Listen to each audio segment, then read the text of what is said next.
സിദ്ധു പറഞ്ഞതും എല്ലാവരും അതാരാണെന്ന് കണക്കെ ഗൗരിയെ നോക്കി. ഗൗരി പുറത്തേക്ക് പോയി വീൽ ചെയറിൽ കൊണ്ടുവരുന്ന ആളെ കണ്ടതും വേദിക ഞെട്ടി പേടിച്ചു വിറക്കാൻ തുടങ്ങി. ദേവിക, ഇതെങ്ങനെ? ഇവളെ കൊല്ലാൻ ഞാൻ ആ ഹോം നേഴ്സിന് പണം കൊടുത്തതാണല്ലോ. വേദിക ചിന്തിച്ചുകൊണ്ടിരിക്കെ തൻ്റെ ഫ്രണ്ടിലേക്ക് ഒരു കെട്ട് നോട്ടുകൾ ഗൗരി വെച്ചു. ഇവളെ കൊല്ലാൻ നീ എനിക്ക് ഏൽപ്പിച്ച ക്യാഷ്? വേദിക ഞെട്ടി ഗൗരിയെ നോക്കി. ഒന്നും മനസ്സിലായില്ല ഗൗരി മോളെ. വേദികയ്ക്ക് പറഞ്ഞു മനസ്സിലാക്കി കൊടുക്ക്. നീ എൻ്റെ അരികിൽ വന്നപ്പോൾ ഞാൻ മാസ്ക് വെച്ചിരിക്കുകയായിരുന്നു. അതാണ് നിനക്ക് മനസ്സിലാകാത്തത്.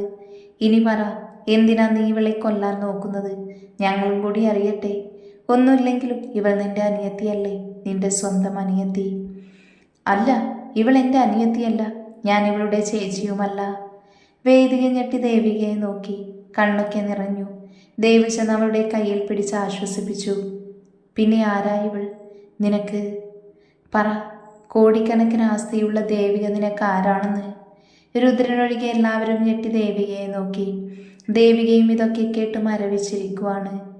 അവൾ പറയില്ല ഗൗരി മോളെ, നീ തന്നെ പറ, എല്ലാവരും അറിയട്ടെ. രുദ്രൻ ഗൗരിയെയും വേദികയെയും നോക്കി പറഞ്ഞു. വിക്രം ഞെട്ടി വേദികയെ നോക്കി. അവിടെ ഒരു കൂസലുമില്ലാതെയാണ് ഇരിപ്പ്. ദത്തനെ നോക്കിയപ്പോൾ അവന് മനസ്സിലായി അവന് കാര്യങ്ങൾ അറിയാമെന്ന്. ഒന്നും അറിയാതെ നടന്നിവരുടെ ഒരു കോമാളിയായി. അവരെന്താ പറയാൻ പോകുന്നതെന്ന് കേൾക്കാൻ അവനും കാതോർത്തു. രാകേഷ് വർമ്മക്കും രാജേശ്വരിക്കും ഒരേ ഒരു മകള് ഈ ഇരിക്കുന്ന വേദിക. രാകേഷും രാജേശ്വരിക്കും മുംബൈയിലായിരുന്ന സമയത്താണ് ഇവരുടെ ആദ്യത്തെ കൺമണി പിറക്കുന്നത്. അപ്പോൾ രാകേഷ് ബിസിനസ്സിൽ ഉയർന്നു നിന്നിരുന്ന ആചാര്യ ഗ്രൂപ്പ്സിലായിരുന്നു വർക്ക് ചെയ്തിരുന്നത്. ആര്യദേവ് ആചാര്യയായിരുന്ന ഹെഡ് അയാളുടെ എല്ലാമായ PA ആയിരുന്നു രാകേഷ്. ആര്യദേവ് ആചാര്യയ്ക്കും ഭാര്യ മോഹിനിക്കും ഇവരെ വലിയ കാര്യമായിരുന്നു. മക്കളില്ലായിരുന്ന മോഹിനി വേദിയെ പൊന്നുപോലെ നോക്കുമായിരുന്നു. ഒത്തിരി ഇഷ്ടമായിരുന്നു. ഈ സമയത്താണ് രാജേശ്വരി രണ്ടാമത് പ്രഗ്നൻ്റ് ആകുന്നത്. അതുപോലെ മോഹിനിയും പ്രഗ്നൻ്റായി. പിന്നീട് അവർക്ക് സന്തോഷത്തിൻ്റെ നാളുകളായിരുന്നു. ഈ സമയത്ത് രാകേഷിന് ക്യാഷ് അത്യാവശ്യം വന്നു. ചെറിയൊരു തിരിമറി നടത്തി. പിന്നെ ആര്യദേവ് അറിയുന്നില്ല എന്നറിഞ്ഞതും രാകേഷ് അത് തുടർന്ന് പണം സമ്പാദിക്കാനും തുടങ്ങി. ഇതിനിടയിൽ ആര്യദേവിന് മോഹിനിക്ക് ഒരു പെൺകുഞ്ഞ് ജനിച്ചു. എന്നാൽ രാകേഷിന് തൻ്റെ കുട്ടിയെ നഷ്ടമായി. രാജേശ്വരി ശ്രദ്ധയില്ലായ്മ തന്നെയായിരുന്നു കാരണവും. ഒരിക്കൽ ആര്യദേവ് അറിഞ്ഞു രാകേഷ് തൻ്റെ കമ്പനിയിൽ മറവിൽ പല ബിസിനസ് നടത്തുന്നുണ്ടെന്ന്. അത് അയാൾ ചോദ്യം ചെയ്തു. രാകേഷ് ആദ്യം സമ്മതിച്ചില്ല. എന്നാൽ തെളിവ് സഹിതമെല്ലാം കാണിച്ചതും അയാൾക്ക് ആര്യദേവിനോട് ദേഷ്യമായി. പകയാലെ അയാൾ അവിടെ നിന്നും ഇറങ്ങി. ഒരു ദിവസം മോഹിനിയും ആര്യദേവ് അമ്പലത്തിലേക്ക് പോയി. കുഞ്ഞിനെ അവിടുത്തെ ആയയെ ഏൽപ്പിച്ചാണ് പോയത്. പക്ഷേ പോയവർ തിരിച്ചു വന്നില്ല. ഒരു ആക്സിഡൻറ്റിൽ അവരെ വകവരുത്തി രാകേഷും അയാളുടെ കൂട്ടാളികളും. അയാളുടെ സ്വത്തുക്കളായിരുന്നു രാകേഷിൻ്റെ ലക്ഷ്യം. പക്ഷേ അയാളത് അയാളുടെ കുഞ്ഞിൻ്റെ പേരിലേക്ക് ആക്കിയിരുന്നു. അവളുടെ 25-ാം വയസ്സിൽ അത് കിട്ടുകയുള്ളൂ. അല്ലാത്ത പക്ഷം അത് അനാഥാലയങ്ങളിലേക്ക് പോകും. അയാളുടെ മകൻ ദേവിക ആര്യദേവ് അന്നു മുതൽ ദേവിക രാകേഷായി മാറി. സ്വത്തുക്കളൊക്കെ തൻ്റെ പേരിലാക്കാൻ അവളെ മകളെ പോലെ വളർത്തി. അവിടെ നിന്നും അവർ നാട്ടിലേക്ക് താമസമാക്കി. ഇവരുടെ ഒരു സ്വഭാവം അവൾക്കുണ്ടായില്ല. എല്ലാവരോടും സ്നേഹത്തോടെ പെരുമാറുകയുണ്ടായിരുന്നുള്ളൂ. എന്നാൽ വേദിക അങ്ങനെ ആയിരുന്നില്ല. പണത്തിനോടായിരുന്നു താല്പര്യം. അങ്ങനെ ഇവർക്ക് 18 വയസ്സായപ്പോൾ വേദികയോട് രാകേഷ് സത്യങ്ങൾ പറഞ്ഞു.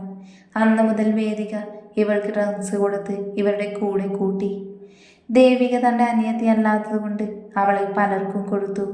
അതും ഒത്തിരി ഡ്രഗ്സ് ഉപയോഗിച്ചു. അവൾ അറിയാതെയും കൊടുത്തു. ഇന്ന് നീ ചെയ്തതൊക്കെ അറിഞ്ഞിട്ട് അവൾക്ക് അവളോട് തന്നെ വെറുപ്പും ദേഷ്യവും സ്വയം ഇല്ലാതാവുകയുമാണ്. ദേവിക ഇതൊക്കെ കേട്ട് പൊട്ടിക്കരഞ്ഞു. ചെയ്ത പാപങ്ങൾ താനൊന്നും സ്വന്തം മനസ്സാലെ ചെയ്തതല്ലെങ്കിൽ കൂടിയും തൻ്റെ ഒരു പങ്കുണ്ടതിൽ. ഗൗരി അവളുടെ അടുത്ത് ചെന്ന് ചേർത്ത് പിടിച്ചു. നിനക്കൊരു കാര്യം അറിയോ? ഞാനിവളെ ഒന്നും ചെയ്യില്ല. കാരണം അവളിലുണ്ടായ ആ നന്മ തിരിച്ചറിഞ്ഞതു മുതൽ അവൾ ഒരുക്കി ജീവിക്കുകയാണ്. മരിക്കാൻ തന്നെ പോയത്. പക്ഷെ അവളിലെ നന്മ അതൊന്നു കാരണം ഇന്ന് ജീവനോടെ ഇരിക്കുന്നു. കോടികൾ സ്വന്തമാക്കാൻ വേണ്ടിയിട്ടല്ലേ നിന്റെ അച്ഛനും അമ്മയും ഇത്രയൊക്കെ ചെയ്തത്?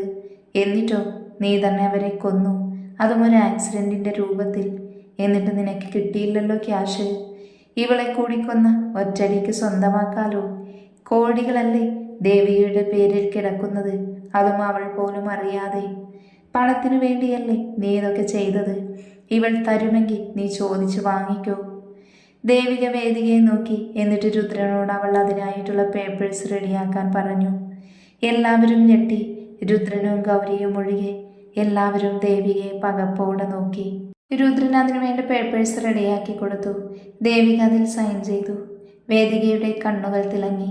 അവൾക്ക് എങ്ങനെയെങ്കിലും അവിടുന്ന് പോകണമെന്ന് തോന്നി. ഒന്നു രണ്ടും അല്ല, കോടികളാണ് കിട്ടുന്നത്. വേദിക, ഞാനിത് തരുന്നതിന് മുന്നേ കുറച്ച് കാര്യങ്ങൾ ചെയ്യാനുണ്ട്.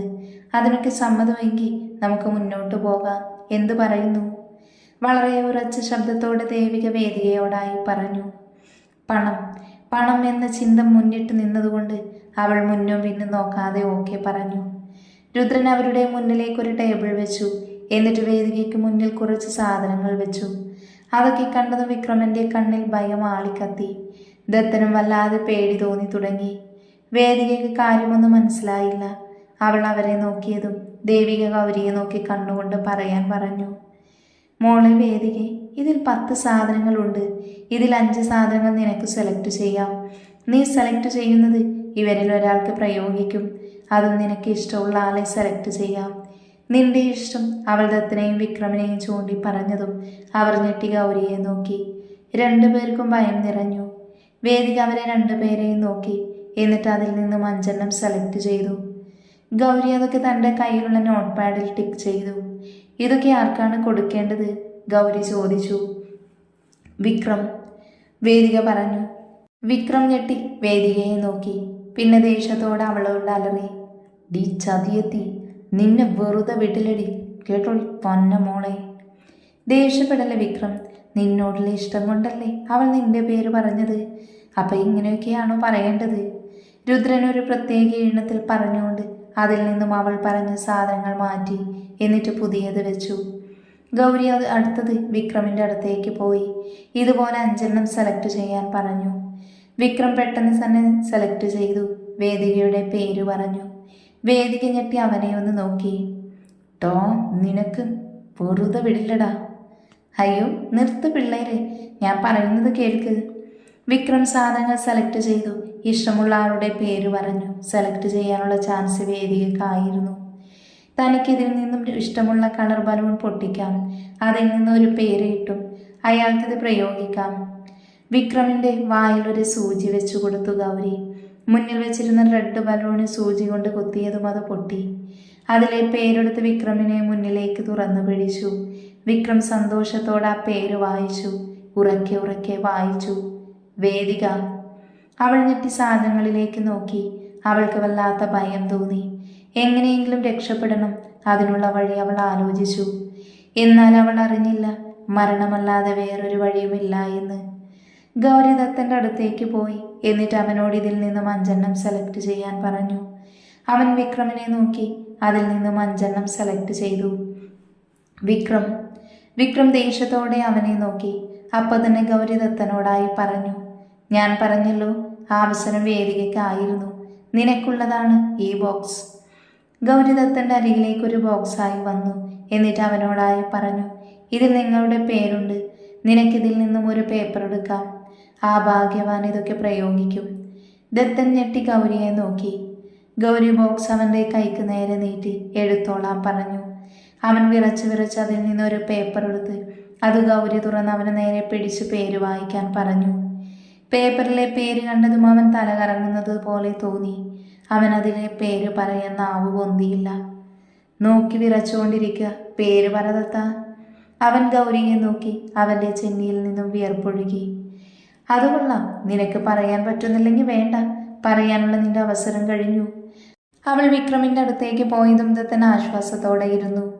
വിക്രം ഇതിലെ പേര് വായിച്ചിട്ട് ഇതിൽ നിന്നൊരു സാധനം കൂടി ഇയാൾക്ക് സെലക്ട് ചെയ്യാം. ഇത് കേട്ടതും ദത്തൻ അലറി. നോ, വേണ്ട, ഞാൻ പറയാം.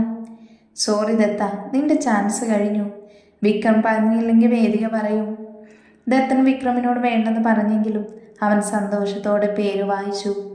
ദേവദത്തൻ. വിക്രം ദത്തൻ്റെ മുഖത്തേക്ക് നോക്കി വിജയശിരിയാളി അതിൽ നിന്നും ആസിഡ് സെലക്ട് ചെയ്തു. ദത്തൻ ദേഷ്യത്തോടെ അലറി. നോ, നിങ്ങൾ എന്താ കാണിക്കുന്നത്? ഞങ്ങൾ അതിന് മാത്രം ഒന്നും ചെയ്തിട്ടില്ല. ചി നിർത്തടാ. നീ ഒന്നും ചെയ്തില്ലടാ. നീയല്ലടാ മാളവിനെയും ഈ നിൽക്കുന്ന ഗൗരിയെയും അജിത്തിനെയും കൊല്ലാൻ നോക്കിയത്. എന്നിട്ട് ഞങ്ങളെയൊക്കെ ഇതിൽ പെടുത്തി. നിരപരാധിയായ ഞാൻ എന്നെക്കൊണ്ട് നീ ചെയ്യിപ്പിച്ചതല്ലേ ഇവളോട് ഞാൻ അങ്ങനെയൊക്കെ ചെയ്യാൻ. എൻ്റെ അമ്മയുടെ ബാത്റൂം സീൻ കാണിച്ചില്ലടാ ദ്രോഹി, നീ എന്നെ ട്രാപ്പിലാക്കിയത്. വേദിക കരഞ്ഞുകൊണ്ട് അവരോടായി പറഞ്ഞു. ഞാനൊന്നും അറിഞ്ഞുകൊണ്ടല്ല ചെയ്തത്. ദത്തനും വിക്രമനും ഞെട്ടി. കരഞ്ഞുകൊണ്ട് പറയുന്ന വേദികയെ ദേഷ്യത്തോടെ നോക്കി. പച്ചക്കള്ളം പറയുന്നോടി പന്ന മോളെ, നിന്നെ കൊല്ലുമടി, ദത്തൻ അലറി. അവർ പരസ്പരം അങ്ങോട്ടും ഇങ്ങോട്ടും പോര് വിളിച്ചുകൊണ്ടിരുന്നു. പെട്ടെന്നാണ് ഒരു അലാറം കേട്ടത്. അവർ ഞെട്ടി അങ്ങോട്ട് നോക്കി. വാതിലിൻ്റെ അടുത്തുനിന്ന് ഒരാൾ വോക്കി സ്റ്റിക്ക് ഉപയോഗിച്ച് നടന്നു വരുന്നു. അജിത്ത്. വേദിക അവൻ്റെ പേര് പറഞ്ഞത് വിക്രമനും ദത്തനും ഞെട്ടി. ആഹാ, വിധി നടപ്പിലാക്കാനുള്ള ആളുകളൊക്കെ വന്ന സ്ഥിതിക്ക് നമുക്ക് ആരംഭിக்கலாம். ഇന്ദ്രൻ ചിരിയോടെ പറഞ്ഞത് മൂവരും പേടിയോടെ വേണ്ടാന്ന് പറഞ്ഞു. അവരുടെ മുഖത്ത് ഭയം നിറഞ്ഞു. ചെന്നിയിൽ നിന്ന് വിയർപ്പൊഴുകി. പേടിച്ചിട്ട് കൈയും കാലും വിറയ്ക്കാൻ തുടങ്ങി. ചുറ്റുമൊന്നും കാണാത്ത പോലെ തോന്നി. അങ്ങനെ ഭയം അവരിൽ പടർന്നു പിടിച്ചുകൊണ്ടിരുന്നു. മൂവരും പേടിയോടെ വേണ്ട വേണ്ട, ഒന്നും ചെയ്യല്ലേ എന്നൊക്കെ പറയുന്നുണ്ട്, കെഞ്ചുന്നുണ്ട് അവരോട്. ഇതൊക്കെ കണ്ടതും അജിത്തിലും ഗൗരിയിലും പുച്ഛം നിറഞ്ഞു. ഇതുപോലെ നിങ്ങളോടൊക്കെ ഞങ്ങളും കെഞ്ചിയിരുന്നു അന്ന്. കേട്ടിരുന്നോ നീയൊക്കെ? കൊന്നില്ലടാ മഹാഭാവികളെ, കൊല്ലാതെ കൊല്ലുമായിരുന്നില്ലേടാ നീയൊക്കെ. അറിയണം വേദന എന്തെന്ന്. നീയൊക്കെ അറിഞ്ഞേ തീരൂ. അറിയിക്കും ഞങ്ങൾ. അവൾ ഉച്ചത്തിൽ അലറി പറഞ്ഞതും മൂവരും ഞെട്ടി. അതുപോലെ ദേവും ശ്രീയും ശിവയും ഞെട്ടി. അത് കണ്ടതും രുദ്രൻ ഇന്ദ്രനോട് അവരെ ഇവിടുന്ന് മാറ്റാൻ പറഞ്ഞു. ദേവിക മാറാൻ കൂട്ടാക്കിയില്ല. അവൾക്കിതൊക്കെ കാണണമെന്ന് ഗൗരിയിൽ നിന്നും തനിക്കായുള്ള ശിക്ഷയും വാങ്ങണമെന്നും പറഞ്ഞു വാശി പിടിച്ചു. അതുകൊണ്ട് ഇന്ദ്രൻ ബാക്കിയുള്ളവരെയും കൊണ്ട് പുറത്തേക്കിറങ്ങി. അവരെ ഗാർഡ്സിൻ്റെ അടുത്ത് സേഫായി എത്തിച്ച് അവൻ തിരിച്ചുപോയി. എന്താ ദേവു, എനിക്കിതൊക്കെ കണ്ട് പേടിയാകുന്നു. ഇങ്ങനെയൊക്കെ ഒരാൾ ചെയ്യാമോ? ശിവയും ശ്രീയോട് യോജിച്ചു പറഞ്ഞതും ദേവു അവരോടായി പറഞ്ഞു. അവർ ഇതൊക്കെ അറിയിക്കുന്നവരാണ്. അനുഭവിക്കണം. അനുഭവിച്ചാലേ മാളവിൻ്റെ ആത്മാവിന് ശാന്തി കിട്ടുകയുള്ളൂ. ഗൗരിയുടെയും അജിത്തിൻ്റെയും ഉള്ളിലെ കനൽ അണയുകയുള്ളൂ. മാളവിലെ ഗൗരി പറഞ്ഞ അന്നത്തെ കഥകളെല്ലാം അവരോട് പറഞ്ഞതും അവർക്കും ദേവുവിൻ്റെ അഭിപ്രായമായി. കൊല്ലാതെ കൊല്ലണമെന്ന് അവരും പറഞ്ഞു. ഇതേ സമയം അകത്ത് ഗൗരി അവർക്ക് ചുറ്റും നടന്നു. മൂവരും പേടിയോടെ വേണ്ട എന്ന് പറഞ്ഞ് അജിത്തിനെ നോക്കി. Your count own start.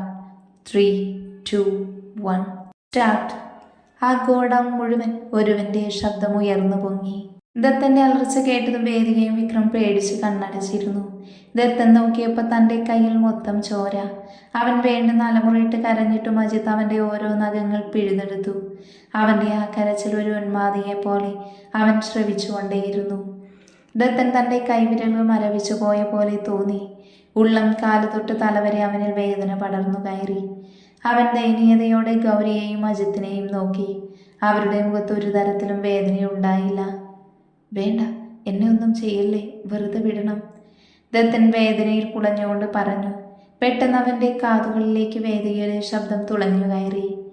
അത്രയും നേരം ദത്തനെ ശ്രദ്ധിച്ച വിക്രം ഞെട്ടി. വേദികയെ നോക്കിയതും പകപ്പോടെ നോക്കിയിരുന്നു പോയി. അവൻ്റെ കണ്ണുകളിൽ പേടി കൂടി. തൊണ്ടയൊക്കെ വറ്റി വരണ്ട പോലെ. തങ്ങൾ ഇവരിൽ നിന്ന് മോചനമുണ്ടാവില്ല. അവരുടെ കരച്ചിൽ കേൾക്കും തോറും അവർ ചെയ്തു കൂട്ടിയ പാപങ്ങളും ജീവന് വേണ്ടി കെഞ്ചുന്ന പെൺകുട്ടികളുടെ കരച്ചിലുമെല്ലാം തലക്കുമീതെ വട്ടമിട്ട് പറക്കുന്ന പോലെ. ഇതൊന്നും ചെയ്യാതെ തന്നെ വേഗം മരണം കൈവരിക്കണമെന്ന് പ്രാർത്ഥിച്ചു അവർ. പക്ഷേ ദൈവത്തിൻ്റെ പുസ്തകത്തിൽ ഇവർക്ക് മാപ്പുണ്ടായിരുന്നില്ല. എല്ലാ വേദനകളും അറിഞ്ഞു മരിക്കണമെന്ന് തന്നെയായിരുന്നു. ദത്തൻ പതിയെ മിഴികൾ തുറന്നതും വേദിക അവിടെ ഇരുന്ന് പുളയുന്നു. ഗൗരി തൻ്റെ കയ്യിലുള്ള ചുട്ടുപഴുത്ത ചട്ടുകം അവരുടെ കൈവെള്ളയിൽ അമർത്തി. വേദിക വാവിട്ട് കരഞ്ഞു. കരയാതെ വേദികയെ, ചൂടുണ്ടോന്ന് നോക്കിയതേ ഉള്ളൂ. നിനക്കറിയാലോ എൻ്റെ മുഖം മാറാൻ കാരണം നീയാണ്. അതുപോലെ പഴുപ്പിച്ചു വെച്ചതല്ലേ മുഖത്ത്. ആ വേദന എന്തെന്ന് നീ ഇപ്പോൾ അറിയും. തുടക്കം അതായിക്കോട്ടെ, നിനക്ക് സ്പെഷ്യലാണ്. മാൻവി ചെയ്തതിനൊക്കെ ഞാൻ കൊടുത്തിരുന്നു. പിന്നെന്തി, അത് തരണ്ടേ ഞാൻ? അത് കേട്ടതും അവൾ ദേവികയെ നോക്കി. അപ്പോൾ അവൾ ചെയ്തതോ? വേദിക ഗൗരിയോട് പറഞ്ഞതും ഗൗരി ചിരിച്ചു. നിനക്കൊരു കാര്യം അറിയോ? ഇവൾ സൂയിസൈഡ് ചെയ്യാൻ പോകുന്നതിന് മുൻപ് അജിത്തേട്ടൻ്റെ വീട്ടിലേക്ക് വന്നിരുന്നു. അന്ന് ഞാനുണ്ടായിരുന്നു അവിടെ. ഇവൾ ഒത്തിരി കരഞ്ഞു വന്ന്. നിങ്ങൾ പറയുന്നതൊക്കെ കേട്ട് മരവിച്ച പോലെ ആയിരുന്നു ഇവൾ അവിടുന്ന് വന്നത്. കൊല്ലാനുള്ള കലിയുണ്ടായിരുന്നു ഞങ്ങൾക്ക്. പക്ഷെ അവൾ ഞങ്ങളൊക്കെ ഞെട്ടിച്ചുകൊണ്ട് മാളുവിൻ്റെ അച്ഛൻ്റെയും അമ്മയുടെയും കാൽക്കൽ വീണ് ഒരുപാട് കരഞ്ഞു. Flash back. ദേവിക ചെന്നപ്പോൾ അജിത്ത് കുറെ ഒച്ചയെടുത്തിരുന്നു. പക്ഷേ അവൾ അച്ഛൻ്റെയും അമ്മയുടെയും കാലിൽ ചെന്ന് വീണ് പൊട്ടിക്കരഞ്ഞ് അവരുടെ കണ്ണ് നിറഞ്ഞു. മാളുവിൻ്റെ അമ്മ വേഗം അവളെ പിടിച്ചെഴുന്നേൽപ്പിച്ചു. എന്താ മോളെ കാണിക്കുന്നത്? മോളെന്തായി നേരത്തെ ഒറ്റയ്ക്ക് വിടെ? കൂടെ ആരും ഇല്ലേ? ഇല്ല, എനിക്കൊന്നും അറിയില്ല. അന്ന് ഒരു ഭ്രാന്തിയെ പോലെ തലമുടിയിൽ കുരുത്ത് വലിച്ചു ദേവിക. ഗൗരി വേഗം തന്നെ അവളുടെ അടുത്ത് ചെന്ന് പിടിച്ചതും അവൾ ഗൗരിയെ കെട്ടിപ്പിടിച്ച് കരഞ്ഞുകൊണ്ട് പറഞ്ഞു, എനിക്കൊന്നും ഓർമ്മയില്ല. എന്നെ ചതിക്കുകയായിരുന്നു. ഞാൻ അറിയാതെ ഒത്തിരി കാര്യങ്ങൾ നടത്തിയിട്ടുണ്ട്. എന്നിൽ ഒത്തിരി ഡ്രഗ്സ് യൂസ് ചെയ്യിപ്പിച്ച് എന്നെ ഉപയോഗിക്കുമായിരുന്നു. ഇന്നെനിക്ക് ആരുമില്ല. അച്ഛനെയും അമ്മയും ചേച്ചിയും കൊന്നതാ. അവൾ ഇനിയും എന്നെ ഉപയോഗിക്കും. അത്രയും പറഞ്ഞ അജിത്ത് സംശയത്തോടെ ഗൗരിയെ നോക്കി. അവൾക്കും അതേ സംശയമുണ്ടെന്ന് അജിത്തിന് മനസ്സിലായി. പെട്ടെന്ന് ദേവിക എഴുന്നേറ്റ് അമ്മയുടെ അടുത്തേക്ക് പോയി കയ്യിലൊരു ബാഗ് കൊടുത്തു. ഇതിലെൻ്റെ സമ്പാദ്യമൊക്കെ ഉണ്ട്. എനിക്ക് ഇനി ഇത് വേണ്ട. പണം തന്ന ഒന്നും ആകില്ല എന്നറിയാം. ഒന്നും അറിഞ്ഞുകൊണ്ടല്ല. ശപിക്കരുത്. പോട്ടെ. അത്രയും പറഞ്ഞിറങ്ങിയവളെ പിന്നെ ഗൗരി കണ്ടത് ഹോസ്പിറ്റൽ വെച്ചാണ്. അവൾ അത്രയും ചെയ്തു. നീയോ വീണ്ടും വീണ്ടും തെറ്റുകൾ തന്നെ. ഞാൻ ഗൗരിയാണെന്ന് പറഞ്ഞപ്പോൾ എനിക്ക് എന്തു ശിക്ഷ തന്നാലും സ്വീകരിക്കും. മരണമായാലും കുഴപ്പമില്ലെന്ന് പറഞ്ഞു. നീയൊക്കെ നിരന്തരം കൊടുത്ത ഡ്രഗ്സിൽ അവൾ ഒന്നും അറിഞ്ഞിരുന്നില്ല. നീ ചോദിച്ചതിന് ഉത്തരം ഞാൻ തന്ന സ്ഥിതിക്ക് നമുക്കിതിൻ്റെ ചൂടൊന്ന് നോക്കാം. അത്രയും പറഞ്ഞവൾ ആ ചട്ടുകം അവളുടെ കവിളിൽ വെച്ചു. അവൾ വാവിട്ട് കരഞ്ഞു, പുളഞ്ഞുകൊണ്ടിരുന്നു. പൊള്ളിച്ച ഭാഗത്ത് അവൾ മുളക് പൊടി ഇട്ടതും അവൾ ഉച്ചത്തിൽ നിലവിളിച്ചു, എന്നെ ഒന്ന് കൊന്നുതാ, എനിക്ക് സഹിക്കാൻ പറ്റുന്നില്ല. ആസിഡ് ഒഴിച്ചതും അവൾ പുളഞ്ഞ് അവളുടെ ശബ്ദം നേർത്തു. ഇതൊക്കെ കണ്ട വിക്രം പേടിയോടെ ആർത്തു കരഞ്ഞു.